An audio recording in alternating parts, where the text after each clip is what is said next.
Hello বন্ধুরা, আজকের রেসিপিটা হলো খাসির মাংস ঝোল। পেঁপে দিয়ে খাসির মাংসের ঝোল, পাতলা ঝোল। দেখুন বন্ধুরা, এর জন্য আমি এখানে 1 কেজি মাংস নিয়েছি, আর এখানে একটা গোটা পেঁপে কেটে নিয়েছি, আর কিছু পেঁয়াজ কুচি, আর নিয়েছি আদা রসুন পেস্ট করে রেখেছি, জিরে লঙ্কা বাটা। দেখুন কড়াইতে আমি তেল দিয়ে দিয়েছি, তেল গরম হয়ে গেছে। এবার আমি পেঁপেগুলো দিয়ে দেবো। পেঁপেগুলো একটু হালকা করে ভেজে নেব। বন্ধুরা, প্রথম থেকে লাস্ট পর্যন্ত ভিডিওটি দেখার অনুরোধ রইল। আপনারা দেখুন আমি কিভাবে করি। আপনাদের যদি ভালো লাগে আমার রান্নাটি দেখে আপনারা করে বাড়িতে বানিয়ে খাবেন। যদি ভালো লাগে তবে আমার ফেসবুক চ্যানেলটিতে লাইক কমেন্ট শেয়ার করে দিন, ফলো করে দিন, আর আমার ইউটিউব চ্যানেলটিতে লাইক কমেন্ট শেয়ার এবং সাবস্ক্রাইব করে দিন, এবং কিংবা আপনাদের কাছে আমার একান্ত অনুরোধ রইল। দেখুন আমার পেঁপেগুলো একটু লাল লাল করে ভাজা হয়ে গেছে।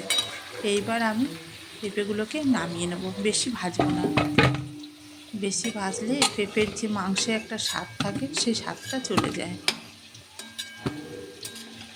আর পেঁপে দিয়ে খাসির মাংস খেতে খুবই ভালো লাগে। আপনারা কারা কারা খেয়েছেন আমাকে কমেন্ট করে জানাবেন।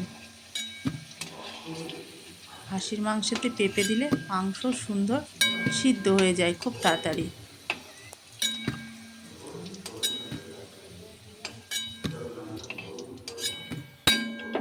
আমি এখানে একটা আলু দিয়েছি। এবার দেখুন ওই তেলের মধ্যেই আমি এলাচ লবঙ্গ আর দারচিনি ফোড়ন দিয়ে দিলাম, আর কেটে রাখা পেঁয়াজ কুচিগুলো দিয়ে দিলাম। এবার পেঁয়াজ কুচিগুলো একটু লাল লাল করে ভেজে নেব।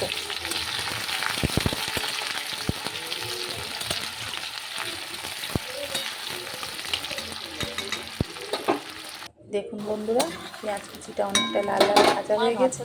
এবার আদা রসুন পেস্টটা আমি দিয়ে দেব।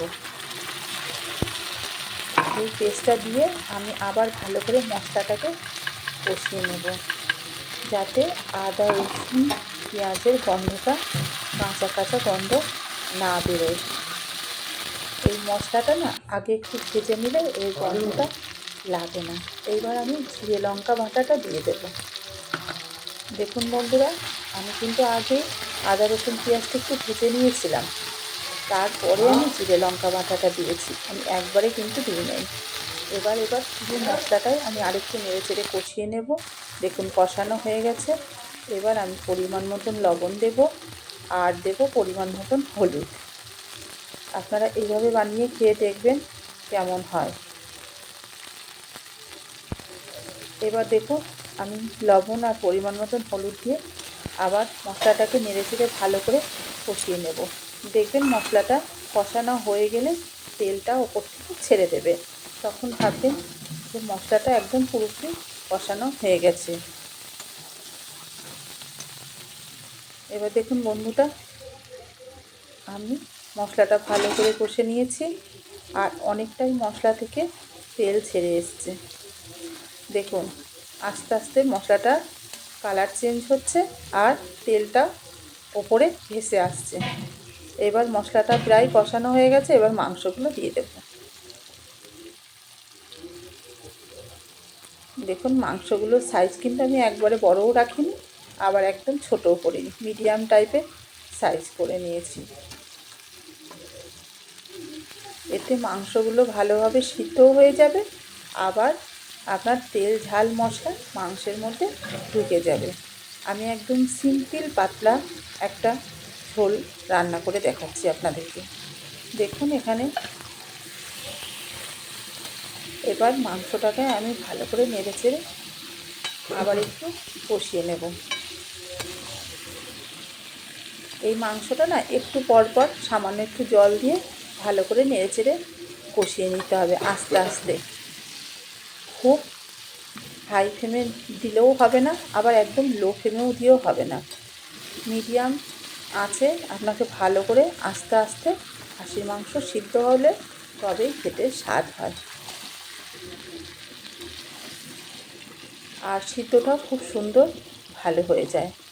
দেখুন বন্ধুরা, এখানে মশলাটা ভালোই সুন্দর আবার আমি একটু লবণ দিলাম, যেহেতু আগে একটু দিয়েছিলাম, আবার একটু লাগবে বলে আমি এখানে আবার একটু লবণ আর হলুদ অ্যাড করে দিয়েছি। এবার আবার মাংসটাকে ভালো করে নেড়ে ছেড়ে কষিয়ে নেব। কষানো হয়ে গেলে আমি এখানে সামান্য পরিমাণে একটু জল দেবো, যাতে তলায় লেগে না যায়, পুড়ে না যায়। তার জন্য একটু সামান্য জল দেবো, আবার একটু নেড়ে ছেড়ে ভালো করে কষিয়ে নেব আর একটু ঢেকে দেব। দেখুন বন্ধুরা, একটু ঢেকে দিলাম, আবার 5 মিনিট পর তুলে আবার দেখুন একটু নেড়ে চেড়ে দেবো। এই দেখুন বন্ধুরা, আমি এখন নেড়ে চেড়ে দিচ্ছি। এবার এখানে দেখুন তলায় একদম মশলা শুকিয়ে এসছে। এবার আমি সামান্য একটু জল দিয়ে দেবো, বেশি জল আমি দেবো না, যাতে মশলাটা পুড়ে না যায় কিংবা কড়াইতে লেগে না যায়। তার জন্য আমি অল্প পরিমাণে জল দিয়ে দিয়েছি। এবার আবার একটু মাংসটাকে নেড়ে চেড়ে আবার একটু ঢেকে দেবো। দেখুন বন্ধুরা, আবার আমি একটু ঢেকে দিলাম, আবার 10 মিনিট পরে ঢাকনাটা খুলে নিয়েছি। সুন্দর করে আমি কড়াইতে ভালো করে মাংসটাকে একটু একটু করে কষে নেব। খাসির মাংস রান্না করতে একটু সময় নেয় বন্ধুরা, আর কাঠের চাল হলে খুবই ভালো হয়। এবার দেখুন আমি কড়াইতে হাঁড়ি বসিয়ে দিয়েছিলাম আর মাংসটা হাঁড়ির মধ্যে ঢেলে দিয়েছি। যেহেতু মাংস আর পেঁপেগুলো সিদ্ধ হতে একটু লাগবে, আর হাঁড়িতে খাসির মাংস রান্না করলে তার স্বাদই লাগে অন্যরকম, আর ফোটেও খুব সুন্দর, ভক করে ফোটে, আর ঝোলটা সুন্দর হয়। এবার দেখুন বন্ধুরা, আমি পেঁপেগুলোও দিয়ে দিয়েছি আর জলও দিয়ে দিয়েছি পরিমাণ মতন দিয়ে। এবার আমি ঠক করে ফুটতে দেব। দেখুন বন্ধুরা, কিছুক্ষণ পর আমি দেখাচ্ছি এটা। কিছুক্ষণ পর দেখি মাংসগুলো প্রায় অনেকটাই সিদ্ধ হয়ে গেছে, আর পেঁপেগুলোও একদম ভালো সুন্দর সিদ্ধ হয়ে গেছে, দেখুন গলে গেছে। এবার আমাদের মাংসটা প্রায় অনেকটাই হয়ে এসছে। এবার আবার একটু নেড়ে ছেড়ে ভালো করে দেখুন কত সুন্দর পাতলা একটা ঝোল হয়েছে, একদম মাখা মাখাও নয় আর একদম ইয়েও নয়, খুব সুন্দর একটা পাতলা ঝোল। গরম ভাতে খেতে খাসির মাংসের ঝোল কার না ভালো লাগে। আপনারা এইভাবে রান্না করে খেয়ে দেখেন, কড়াইয়ের স্বাদ একরকম আর হাঁড়িতে রান্নার স্বাদ একরকম। দেখুন বন্ধুরা, পেঁপে দিয়ে খাসির মাংসের পাতলা ঝোল একদম রেডি হয়ে গেছে। কত সুন্দর হয়েছে, আর মাংসগুলো খুব সুন্দর সিদ্ধ হয়েছে, পেঁপেগুলোও খুব সুন্দর সিদ্ধ হয়েছে। দেখুন বন্ধুরা, আপনাদের যদি ভালো লাগে আপনারা রান্না করে খেয়ে দেখবেন আর আমাকে কমেন্ট করে জানাবেন। দেখুন মাংসটা কত সুন্দর সিদ্ধ হয়ে গেছে, আর দেখুন পেঁপেটাও এত সুন্দর সিদ্ধ হয়েছে যে একদম গলে গেছে, খুব সুন্দর। আপনারা আমাকে কেমন লাগলো কমেন্ট বক্সে কমেন্ট করে জানাবেন।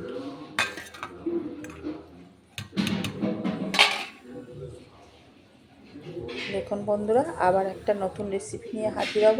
টাটা।